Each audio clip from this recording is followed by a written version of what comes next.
Hi everyone, my name is Esther, and I'm about to read the letter I wrote to Sir Ken Robinson about the effect his talk had in me. I watched your talk about 6 years ago. I think it changed everything, because I learned what I wanted to do. I knew what my passion was before, I just wasn't able to label it. And then I watched your talk and I thought, that's it, that's exactly what I want to do. I want to be like Ken Robinson. A female young version of him anyway. By the way, if by the end of this letter you have some career advice to give me on that, I would really appreciate it. Then 4 years ago, I came all the way from Spain to live in Chicago and study fine arts. I got into a very important school with a letter honestly very inspired in your talk. I collaborated with educationalists that have the same goal as you do. And now that I just finished my degree, I face again the question, where now? There's a strong fear in me that I'm part of a lost generation, where arts and education have become a field where it's difficult to survive. I'm also a woman, and somehow every time I say I love education, people try to recommend me kindergarten and nanny positions. I struggle to continue saying, no, I want to debate the education system with the big ones. I want to be part of the conversation and help implement solutions. I would like to be part of the team that comes up with a system to get the best out of the potential in every person. That element you often talk about is an incredible energy source, the most important in fact, and we need to protect it. If we would use education to make the best out of people's passions and potentials, the social and economic impact would be amazing.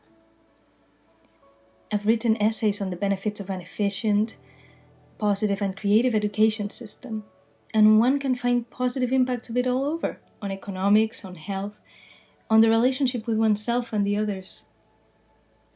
Now that I'm done with my first round of studies and I try to find a job, I've come back to where I started, watching your talks and realizing the spark of what I wanted to do is still there.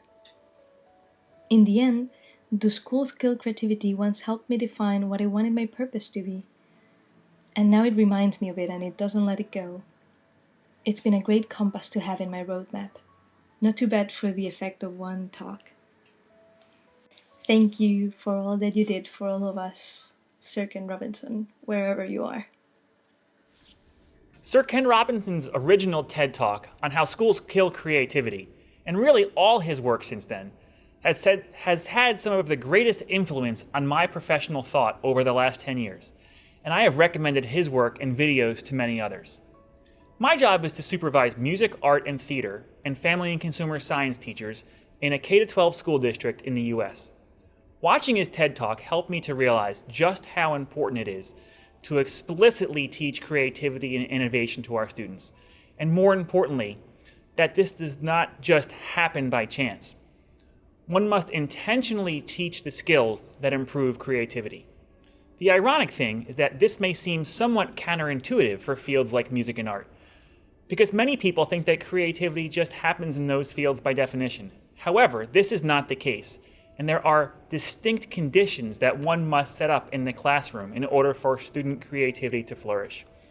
I have spent much of my professional effort over the last 10 years coming up with a framework for how to foster creativity in the classroom, which now greatly influences how we teach art in our district.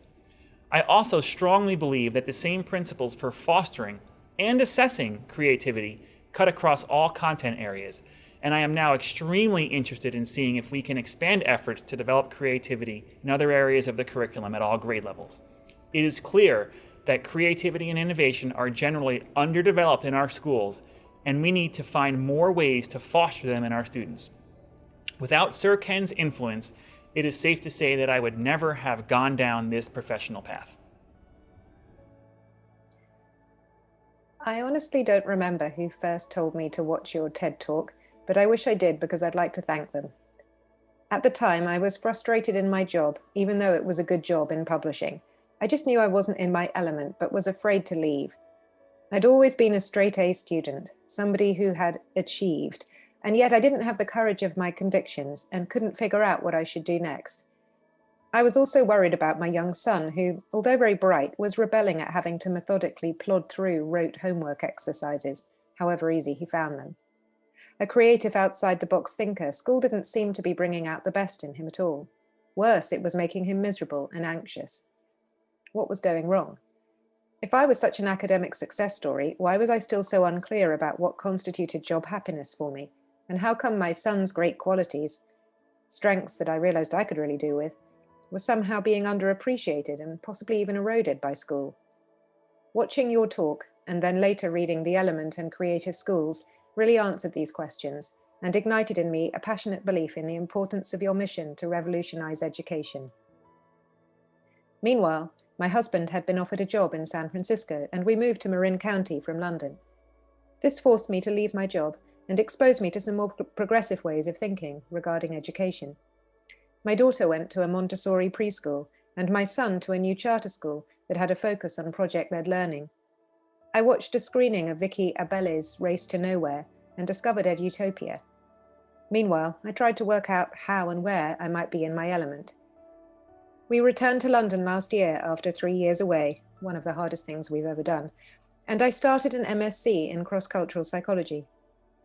I don't know where it will lead, but I made my decision purely on the basis that the subject matter has always fascinated me, even though I knew I'd be well out of my comfort zone. It seems to me that improving intercultural understanding is one of the most important challenges humanity faces. On top of that, I'm very curious about what can be learned from understanding the reasons for different cultural approaches to education and why what works for one country doesn't necessarily work for another. As for my kids, sadly, they're often still stressed and bored by school, but understanding why makes it easier for me to help them. As you can see, your first TED Talk was a huge catalyst for me, as it has been for so many, to re-examine my beliefs about myself, my children, and the whole point of education in the first place. Thank you so much for being such an incredible inspiration, and keep up the good work. My name is Bemigo Ahewoloria and I live in Nigeria. I first watched Saken Robinson's TED Talk video on Do Schools Kill Creativity in 2013. It was amazing. That video was a confirmation of my passion for a change in the education system in my country. I have since started sharing those ideas, and I am launching an initiative that will collaborate with schools in order to help kids discover and maximize their potentials.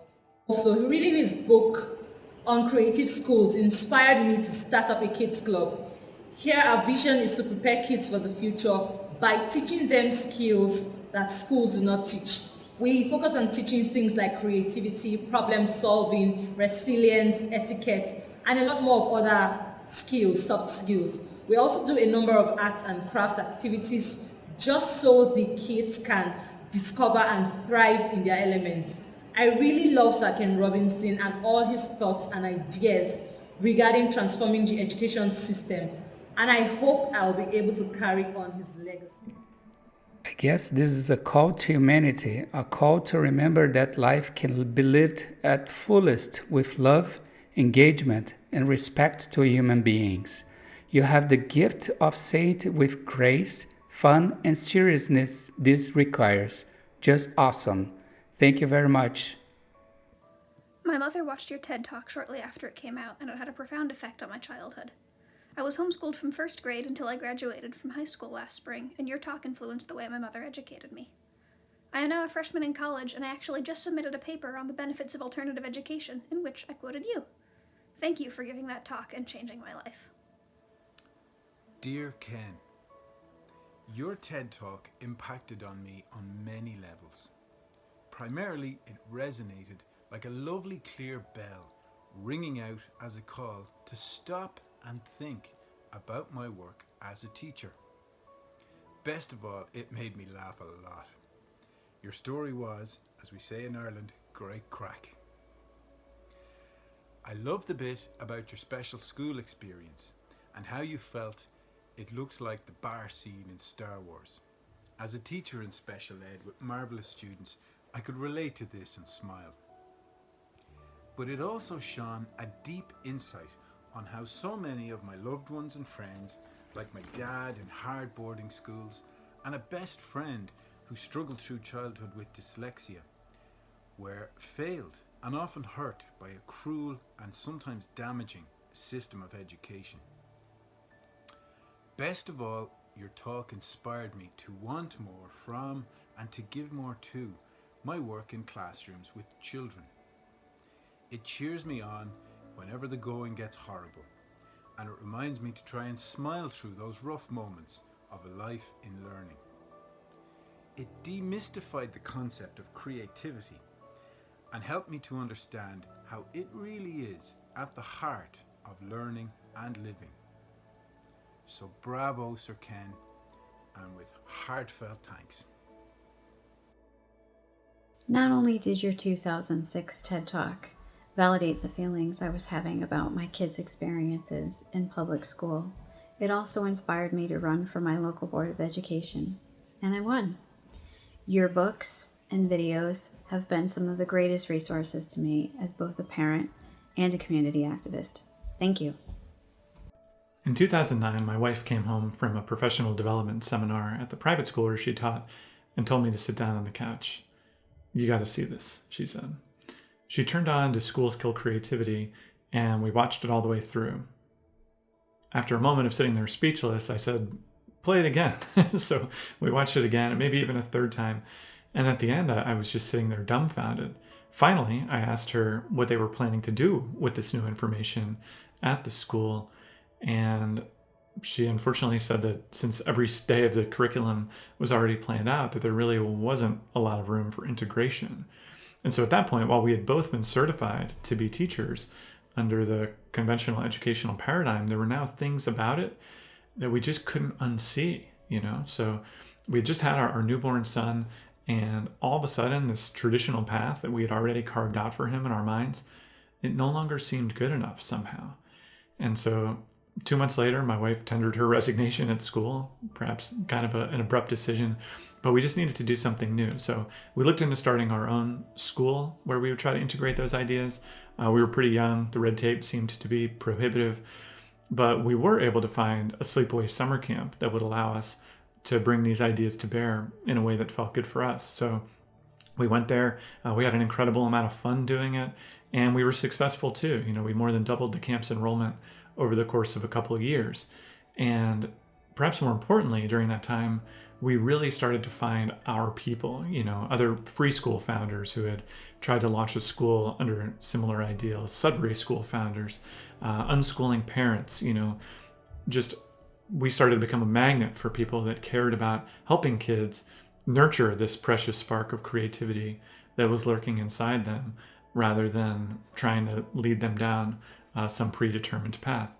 And eventually we realized we couldn't stay in that location forever, but we were able to find a group of co-op founders to help us start a new camp. It's called Camp Stomping Ground in upstate New York. And Stomping Ground has just been an incredible journey for us. The directors there have grown the camp to almost 1,200 kids over the course of the years since it's been launched. They're really sticking true to the ideas espoused into Schools Kill Creativity around, all interests and passions being equally viable, creating a community where kids learn to make decisions by making decisions rather than following directions. It really is an incredibly impactful place. And all the while, Do Schools Kill Creativity has been just, a focal point there. I think every staff training that I've led, I've shown that video and had a discussion about it. Returning staff members to me by the end could recite portions of it by heart. New staff members are so often filled with this combination of wonder and more questions than they could even contemplate having. But it's always been such an incredible catalyst for discussions about thinking about children in a new way. And so while this video changed my life professionally, I think perhaps the most important change it's made for me is how I would ultimately parent. We've got 3 kids now, and we've raised them in a way that I never would have dreamed raising them when I was becoming educated to be a teacher under the conventional paradigm. Our kids now lead these passion-driven lives where all their interests are more than good enough or worthy of excitement. And it's led to a family dynamic that we wouldn't trade for anything in the world. So when I try to answer the question, how does Schools Kill Creativity, how did that change my life? It's almost unfathomable, I just can't imagine my life if I had never encountered that. So Sir Ken Robinson and that video in particular were just so important to me. So I just wanted to share that with you. Thanks. I am the director of the Center for Teaching Excellence at the University of Florida. As a former costume artist in theater, dance, and opera, I get it. But the teachers I work with have a tough time envisioning anything different. Sir Ken's 2006 TED Talk helps my faculty consider that the current paradigm isn't the best way to learn. His video helps me to crack open the door so that I can wedge my foot in with suggestions for active learning. Thank you, Sir Ken. It's completely changed my vision of teaching. I changed my previous views and I focused only on my students. I read about my job and on how to become a better teacher. I changed my classroom. I threw away all the unnecessary stuff and I tried the flexible classroom. I began to use more the new technologies as tools. I wanted to be a teacher of the 21st century. The new technologies allowed me to reduce the amount of money charged for school supplies each year. I also really wanted to prepare my pupils for their future. The new technologies also allowed me to personalize my teaching. Each student can go at his or her own pace. I encourage cooperation between my students with teamwork. There are more activities, crafts with wood, knitting, compost gardening, to show the students a variety of interests and maybe to find their own element. I became more relaxed and I think that the way I teach now is less stressful. In a word, I wanted to include happiness in my classroom, just like I had known in my youth. This year, I began to make little videos with my group. I realized how powerful this activity is for the students. My pupils are developing their skills in speaking, acting, and even explaining. I get out my guitar from the closet and I sing songs with my kids. I teach them rhythms and melodies. I have been working this new way for 3 years now, and I get the feeling that is just the start. I enjoy my work a lot now. There is so much to do and so much to try. I just want to say thank you. I found a new path of creativity for myself and at the same time for my kids. I didn't think that it could be possible. I know my writing skills in English are not the best. Sorry about that. But it's a good opportunity to show the change in my life. I began 3 years ago to practice more English and Spanish. Now I understand better the insecurity and the fears that we can feel as a learner. But as a learner, I'm a better teacher. I think so. I've never written to you before, but as I demand from my pupils, now I go through my fears and go forward. Thank you so much again. This was my message to Sir Ken 5 years ago. Your talk and your book, The Element, gave me a lot of courage to let my son drop out of high school when he was 16. He's a successful young artist now. He's 19 and his work was on display in Tate Modern, London, earlier this year. And next Monday, his second exhibition opens in Edinburgh. I remember the day when he came home from kindergarten, very upset because his teacher told him he couldn't draw because he drew more than 5 fingers on humans. I told him to continue to draw things his way. To this day, he never draws 5 fingers on any of his characters. He's currently working in a talent program of Kitchen Budapest, an innovation lab funded by Hungarian Telecom, where he and his friends are developing a computer game and he's the designer. He's much happier and more balanced now than when he was at school. He has dyscalculia, and math and science classes were always very frustrating for him. Now he reads books about astronomy, uses Excel to prepare timing and budget plans for his gaming project, and to control his monthly spending. I couldn't have imagined this 3 years ago. It was a hard decision to let him leave school, mostly because of other people's expectations, my parents and society in general. He must have at least a college degree, and my own expectations.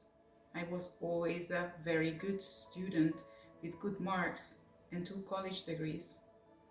So thank you for helping me understand that school isn't necessarily the best way to unfold a child's talent. You and your talks became significant influences in my life as an educator and as an individual. Though my career journey from 1990 to 2015 was largely from higher education, inspiring teachers and education managers to improve and revolutionize teaching and learning. Last year, though, I'm very fortunate. I joined a company that caters to preschool until secondary. This is where I saw and realized that transformation in education is really needed. I'm very excited and highly motivated to join your crusade through this new journey. Again, thank you for the inspiration and the wisdom. God bless you always, Sir Ken Robinson. And again, thank you. Your talk resonated so strongly with me, and it came along at just the right time when my eldest child was about to go to secondary school. This was in Hong Kong, and it gave me the confidence I needed to resist the pressure to push them into a traditional secondary school, which is where most of their friends were going. Instead, they went to a creative secondary school, and this was the most liberal and caring school that we could find. They loved school, and they've grown up to have a really good sense of their passions and their interests and their responsibilities. They are intrinsically motivated. Your talk gave voice to how I always knew I wanted to parent them, to be free thinkers. I've shared your talk with many people, and I still watch it from time to time because however many times I watch it, it always makes me smile. I only wish that I could have thanked you in person.